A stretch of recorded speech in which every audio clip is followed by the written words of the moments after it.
At one point, my father told me, we're going to start doing business with a man from Egypt. He said, and this man is from Cairo, Egypt. I said, oh, this is good. He said, and he's a Muslim. And I just stopped like this. I said, what? A Muslim? No way. No way do I want anything to do with that. I told my dad, no way, I'm not going to do it. And he insisted. He said, I want you to meet this man. He's very nice. He said, I want you just to meet him. I said, all right, I'll do it for you. I'm going to do it my way. I'm going to go to church. And it's going to be on Sunday. When I come out of the church, I'm going to have my Bible under my arm. I'm going to have the salib. I used to carry a big cross. I'm going to have my cross with me. And I'm going to have my hat that says, Jesus is Lord. And I'm going to have my wife, born-again Christian, with me. And we are going to get this demon, devil, infidel, Muslim, and we're going to show him Jesus. And this is a true story, by the way. We went to church. Strangely enough, the preacher was preaching out of the Old Testament about salvation coming at the time of David, which really puzzled me, because according to Christianity, it's coming through Jesus. And it really, that opened the door for me, but that comes up later in the story. Now, when I get there to my father's store, I'm looking around, you know. I'm looking for somebody wearing, you know, a long white robe and some kind of black, you know, thing over that, with a long beard, and I guess I was looking for me, what I said, where is he? I'm ready. My father said, he's over here. I said, where? He said, here. This is a normal guy. He didn't have a beard. He didn't have any hair at all. How do you do? I told him my name. He introduced himself. His name is Muhammad. I said, how do you do? After the niceties of hello, how are you, how's everything, I said, do you believe in God? He said, yes. Oh yeah? Sure. He said, yeah. Abraham? Yeah. What about David and Suleiman? He said, yeah. So when I meet this man, I'm impressed that he's believing these things, but I thought maybe he's just saying it. So I even asked him, what about Jesus? Because I thought maybe they're kind of, first I thought Muslims were like Hindus. That was first. And then when he said he believed in some of the things of the Bible, I said, okay, maybe they're like Jews. So that's when I said, yes, but what about Jesus? Do you believe in Jesus? And he said, yes.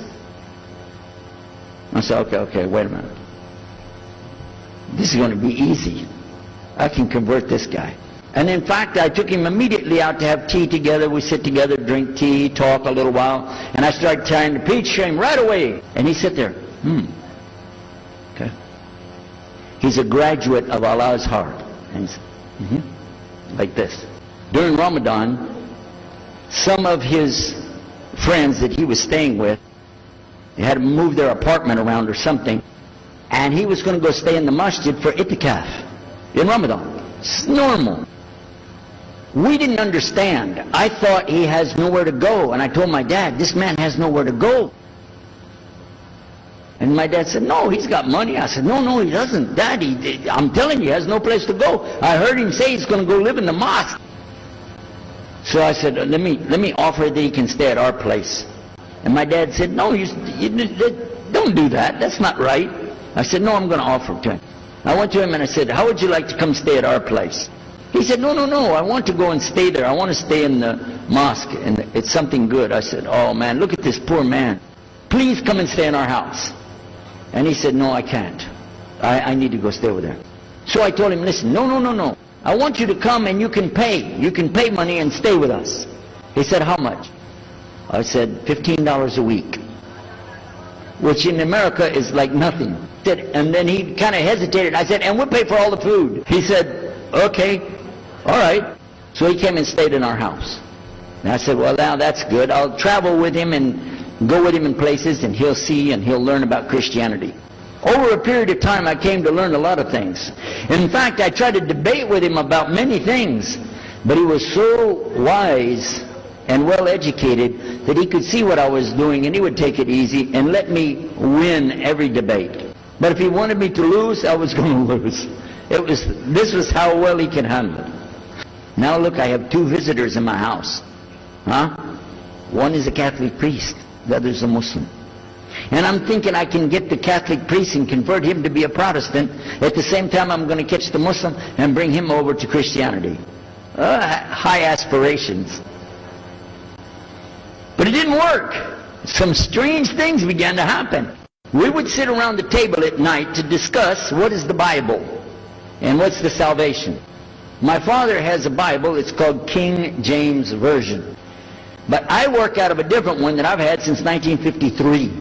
It's called the Revised Standard Version. So I began to preach out of mine, which doesn't match. And my father said, no, it's this way. I said, no, it's this way. Now my wife comes up with her Bible from Jimmy Swaggart. It's called the Good News for Modern Man. The Catholic priest, he's got another Bible. And I never even knew about this subject until then. And he's saying this, and I'm saying that. My father's saying something else. My wife's saying something else. And all the time, Muhammad the Muslim is sitting over there like this. So we asked him. I guess it was me asking him. I said, well, how many versions of your book, your Quran, do you have? He said, the Quran has no versions. There's only one. It's original. It's in the Arabic language. This is the book that has no doubt. Hudal al-Muttaqin. It's guidance for those who have taqwa for Allah. So when he's telling us that the Quran is one, I'm going, huh? And it's in the original language. We still have it. You know what I was thinking? He's lying. I was sure he was lying because he could see the problem we were having, and he just sat back and made that up. But I don't know Arabic at that stage, so I don't know what to say. You know, maybe, I don't know.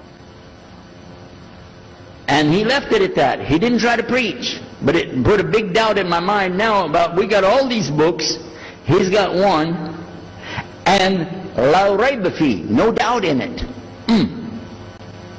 So another time we had another discussion that came up. Now this time I went to the other preacher who had the cross. And I was asking him, I want to be able to explain the Trinity. He said, you know the Trinity. I said, yeah, I know. But I want to know the way to explain it so a human being can just understand it. He said, okay. It's like an apple. Just take an apple. The apple has a shell around the outside, the skin. Inside is the meat. Inside of that is the seeds. Okay? 3 things, 1 apple. That's the way. I start going back. I'm going to tell this Muslim about the Trinity. But on the way, I remember his arguing with me, his way of debating with me. I said, no, he's going to tear me apart. As soon as I say seeds, he's going to say there's more than one. So it could be 7 or 8 or 9 or 10 gods all rolled into one. No. It's got to be special. It doesn't work like that. Let me go back and try again. So I went back to him. I said, what if he says there's more than one seed in there? He said, okay. He said, okay. Forget the apple. I said, okay. It's like the babe, the egg. Use the egg. The egg has a shell. Inside of the egg is the white. Inside of the white is the yellow. 3, 1 egg. That's it. That's good to go. Now I start going home again, and it hit me. Wait a minute. The egg could have a double yolk. God becomes 4, just like that. I'm not going to ask him again. So at the market one day, I saw a man, and I was talking to him because I was listening to some things that Muhammad had told us about the belief in Islam, Allah is one. And so I was telling this guy, you know, I got some doubts about the Trinity. He said, you a preacher, you have doubts? I said, yeah, it doesn't make any sense. It doesn't make any sense. How could 3 be 1? He said, okay, look. You see me? I'm one man. I said, yeah. See my wife? Yeah. It's one person. Yeah. See my son? Yeah. 3. 1. One family. It's the family of God. Use that. I said, there you go. The family of God. You don't get very far on that one, and you realize right away they could have another kid just like that. But worse, they could get a divorce. You want a God that can get a divorce? Huh? So we asked Muhammad, we say, okay, what do you say about God? What do you think he said? أعوذ بالله من الشيطان الرجيم بسم الله الرحمن الرحيم قل هو الله أحد الله الصمد لم يلد وَلَمْ يُلَدْ وَلَمْ يَكُلْهُ كُفُوًا أَحَدٌ. Boy, that's exactly what I already think, but I can't admit that. But I could see for sure God is only one, and that, so I totally forget the Trinity thing. My dad never did believe it anyway, so he had no problem with it. The priest asks the Muslim, can I go to your church with you? The mosque. He said, sure, come on. Well, he went, and they came back. So he took the priest aside, come here, come here. What do they do? What do they do in there? Tell us, what did he do? He said, no, they just stand there like this, and they pray, and they leave. I said, what? They pray and leave? I said, yeah. Okay, what kind of music do they have? He said they didn't have any music. No music? How in the world are you going to worship God without music, man? So I asked him, Muhammad, you guys don't have any music? He said, no. So then the priest asked again another time. He wanted to go back to the masjid again. He went, this is middle of July, 1991. He went to the masjid. So they didn't come back. All night we're waiting. What happened? Very late they came back. And when he came in, I looked. There's Muhammad. I recognized him. Who's the guy with him, though? He's wearing a white jalabiyah, white dress like this. Has a white pillbox cap on his head. And I looked at him and I said, Pete.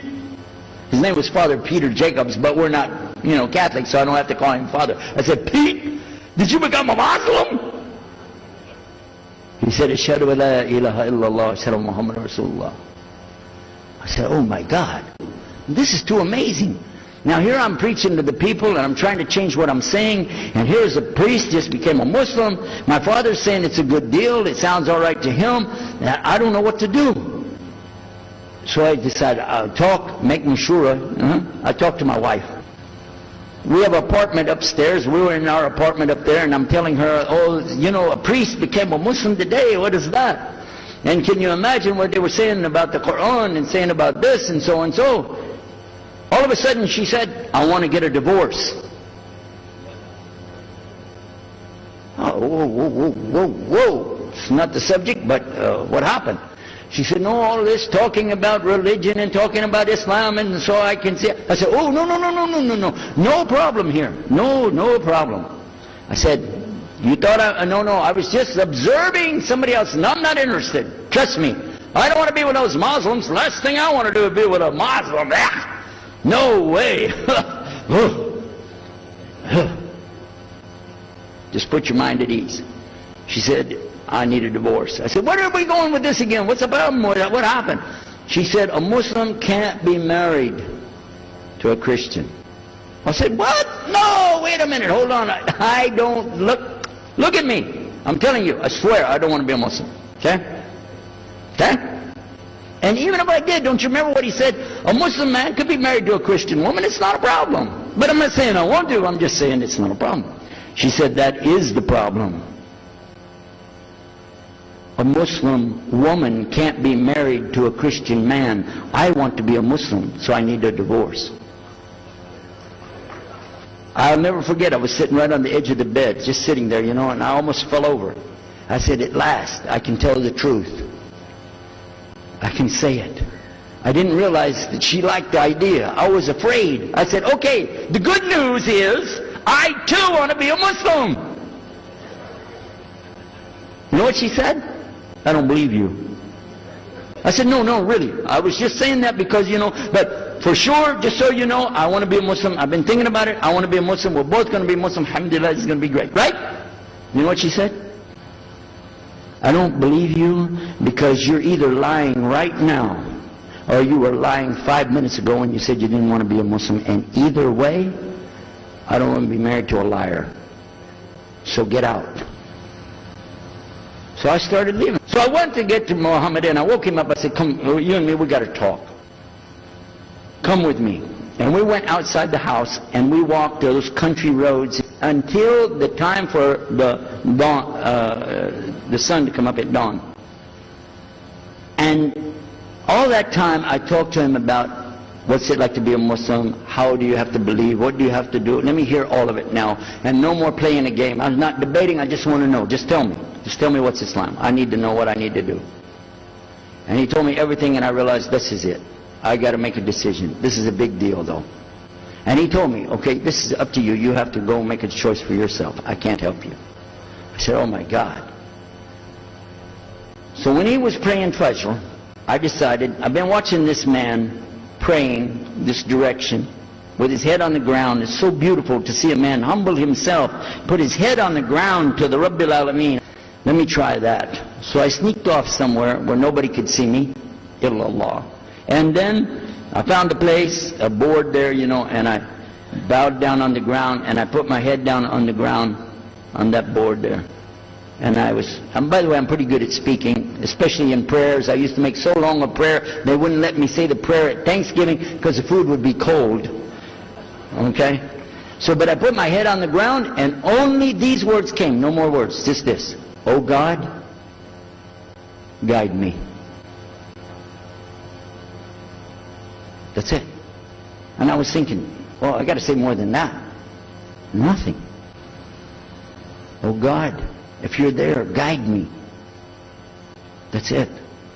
I talked to my wife, I talked to my father, I made a bath, and at 10 o'clock that morning, I went in front of this man named Muhammad and this new man named Yahya, who used to be the priest, and I said, Ashhadu la ilaha illallah wa ashhadu anna Muhammad Rasulullah. Immediately after that, my wife did her shahada. Ashhadu la ilaha illallah, ashhadu anna Muhammad Rasulullah. A few months later, my father did his shahada. Ashhadu la ilaha illallah, ashhadu anna Muhammad Rasulullah.